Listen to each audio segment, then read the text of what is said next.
Last year, I was nursing the survivors of a shipment from Norway that got far too hot, 4 days locked up in a van on the ship.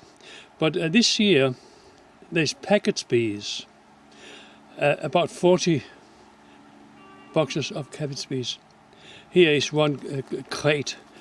It will contain has 6 boxes of package bees. Apparently, on the assignment note on the side, it says it comes from Iceland, I understand, almost independent state between Sweden and Finland in the Botanic Sea. We'll just take the lid off and see what it looks like. Yeah.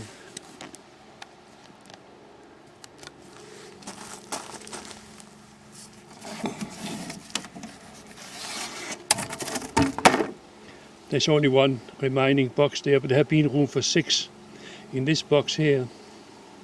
Now, there's 1.5 kilo of bees in each of these perforated plastic boxes with a round lid. And this lid can be unscrewed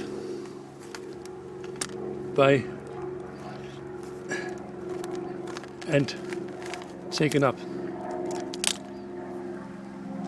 And it is in fact a feeding arrangement for the bees in shipment. Now also inside is a queen cage where this 1.5 kilo of bees cling to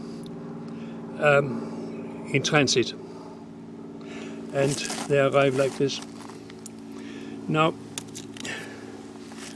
one of the beekeepers here got some of these and got the bees shaken into a beehive, and he opened the queen cage to get the queen in too, and the queen promptly took off into the air, never to be seen again.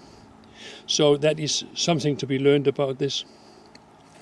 Now this, I believe, is a couple of months ago, maybe a little bit more, they received this. Quite remarkable, because on this side of the equator, in this Finnish island, must also have been springtime. Anyway, we'll now go and see of how they had developed. Last year I was here, the bee house and beehives where this crater is now, and the house had been moved to another place, which is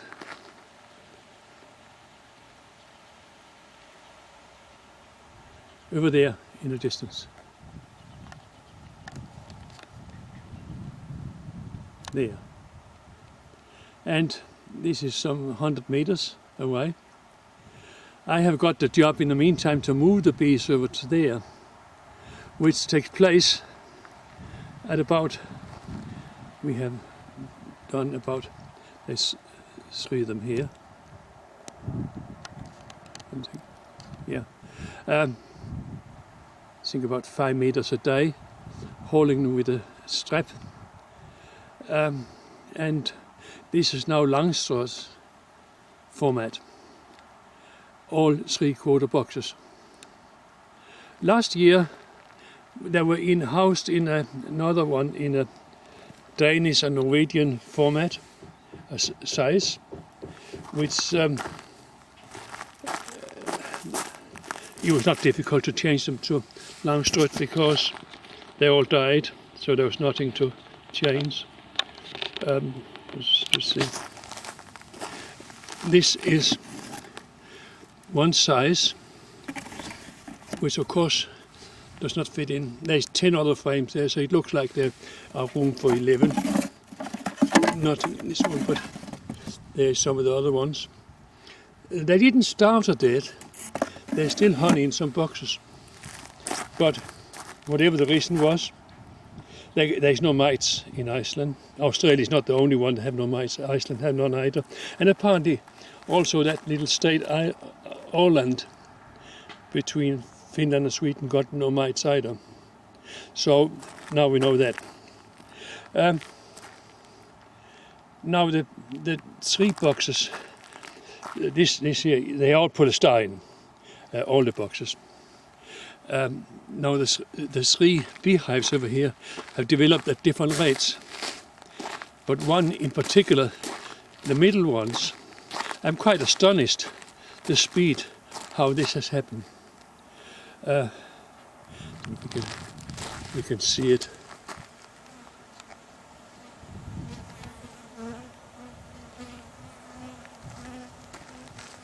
How they come in there.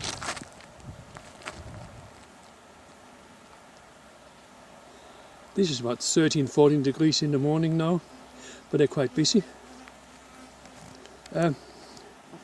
Even the smaller one here, I had to close them up because the wasp attacked them.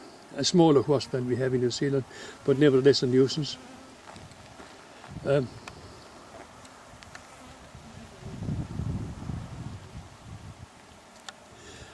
This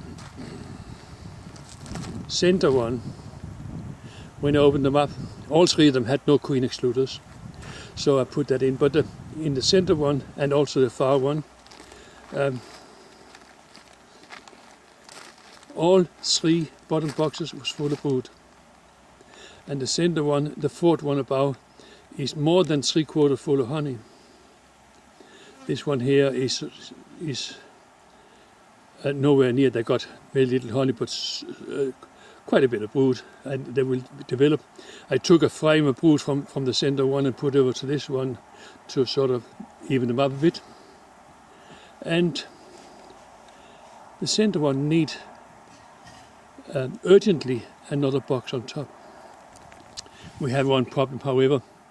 My host in the meantime have given most of the 3/4 boxes away to friends that was interested in beekeeping, and sending by ship would take some weeks.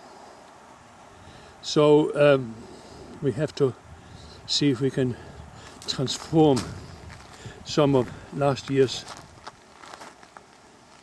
boxes with a bit of innovation to create some more space. I think it's possible. I still have now from there my evening job after, it's not dark, but after the sun has set, still light. And I, as a little horse, drag these things another 4 or 5 meters towards their new home. Now another little surprise for me was he also had 2 other beehives somewhere else 10 kilometers away. We'll have to go and look at next. And the task there is a bit different. They are still in the packets bee boxes after 2.5 months. I haven't seen the configuration of it yet. He climbs, there's also bee boxes there, but I will have to see what has happened when I get there. In the meantime, these ones here are very busy. And I got a couple of boxes I can put on, and it looks like we have to extract honey before I leave Iceland. It's going to be quite interesting. On the where they were, and the reason they were shifted, because of the economic climate, depression rather, in Iceland, which means they're bankrupt. Iceland being bankrupt, they don't really understand the meaning of the word. I've been explained to me from there where the beehives were and down to the other end there's a long way. Another gigantic glass house is going to be built to increase his income, what he calls back to normal. And according to my host, all the speculators, share market and all is no longer existent in New Zealand. Anything to do with money, outfits have gone. And only hard work now provides an income. He calls it back to normal.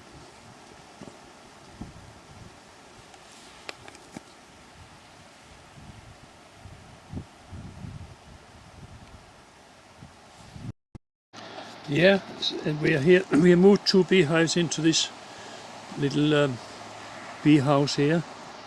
This is supposed to house them in the winter time, away from wind and water, rain.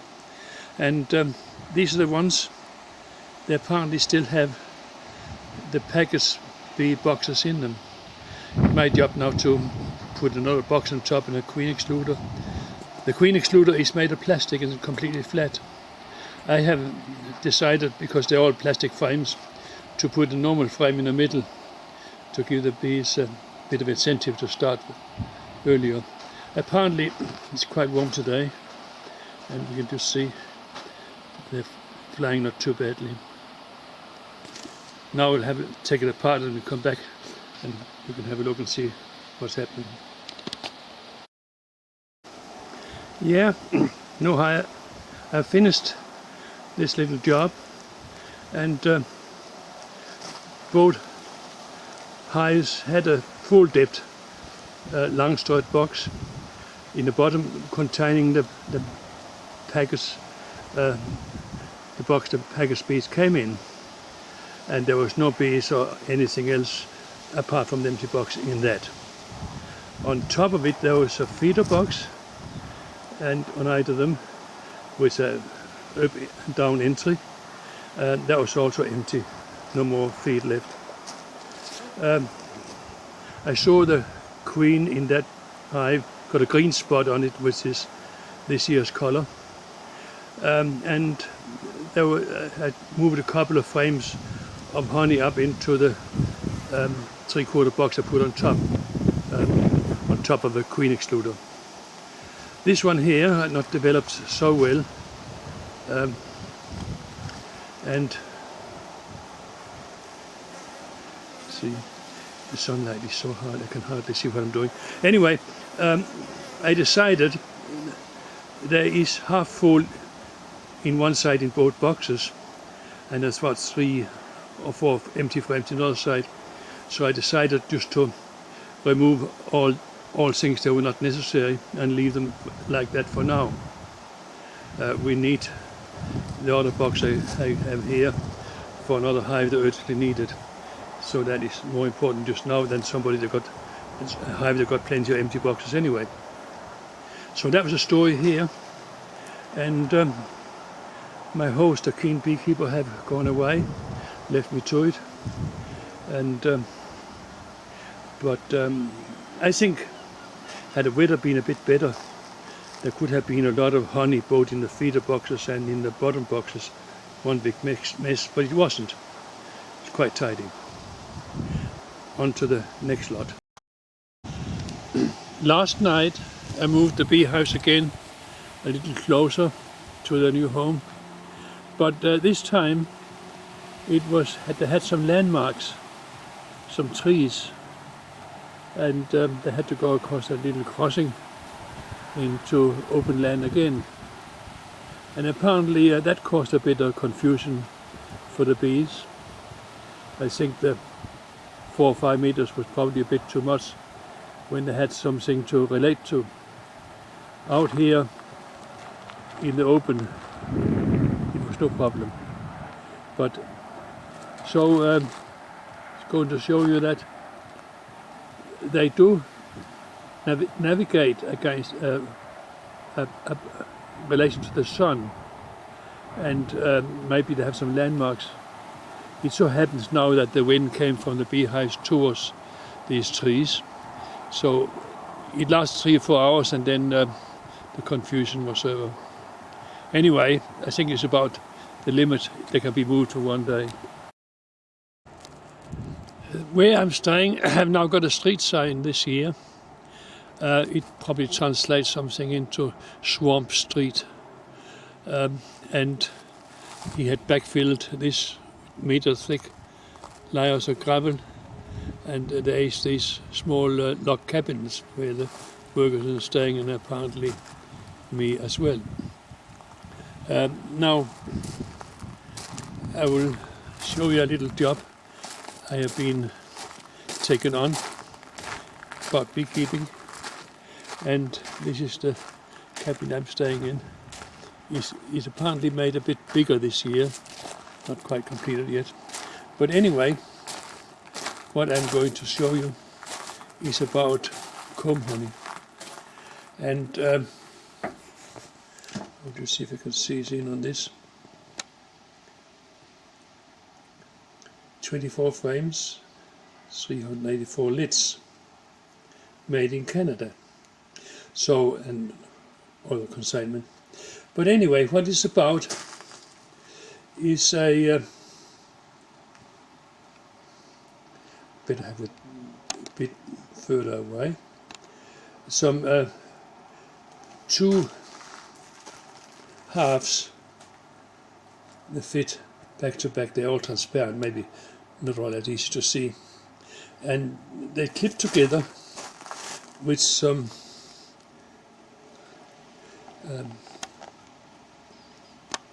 buttons, male and female, and there's holes in these things around the sides. So there's a number of trays with foundation pattern on it, all in plastic. And when the bee is hopefully filled, there is some clip-on lids you can put on top. And apparently it takes 8 to a 3/4 depth long straight box. Now I thought last year it was not going to work when I was presented with this, and this year I was told it didn't work. Most of this movement they had not given up because of that. So I have taken interest in it. I think this is really quite a thing if it could be made to work. So what I have, I dabbed a bit of wax into each one on see if I can see it now, on both sides. And it so happened that with 9 ordinary frames in a 3/4 box, let's just see if we get this bit more on 9 frames, and one of these will actually fit in somewhere in the honey box near where the activity happened most. I think it's possible to get the bees to fill one frame in this short Icelandic summer. But bees do not like to work in small compartments away from the queen pheromone and the scent of the hive. They work as a whole body. And I tried various ones with comb honey, and finally resorted to cut out in squares and put them into boxes. But don't try to teach the bees how to do their job. That won't work. So see if this lot will work. It could be quite interesting. Anyway, so long. Yeah, we are inside this enormous glass house, very long way to the other end, and lots of various things are growing here. In particular, lettuces, the green ones in the next by. There must be millions of them. There's another glass house like this he's planning to build next month to bring things back to normal. And a little thing here of beekeeping interest in where the delivery sales take place. It's a little basket of honey from last year for sale.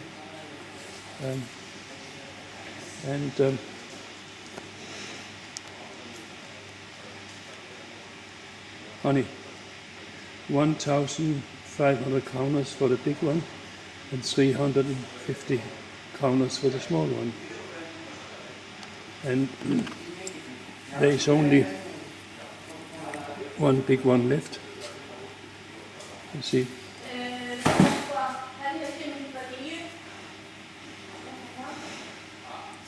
It is still liquid from last year.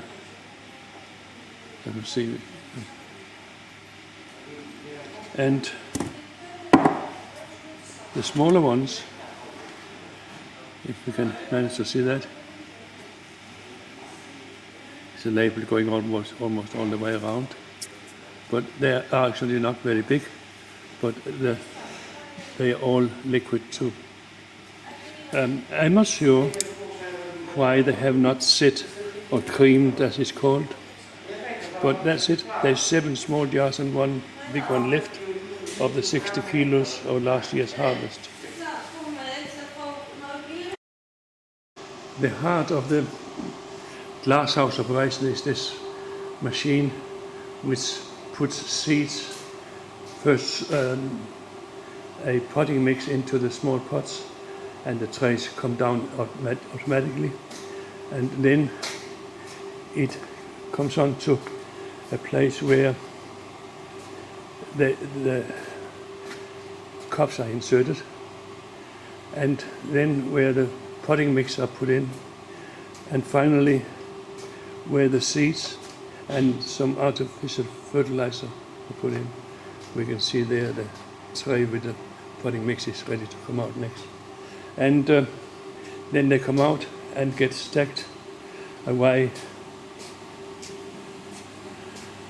like this. Only done, I think, 1 or 2 days ago, but the seeds are already sprouting. And there they stand by the thousands, ready to be put in as the whole thing moves upwards, and empty spaces appear. And taken into Reykjavik, the capital city, on a daily basis.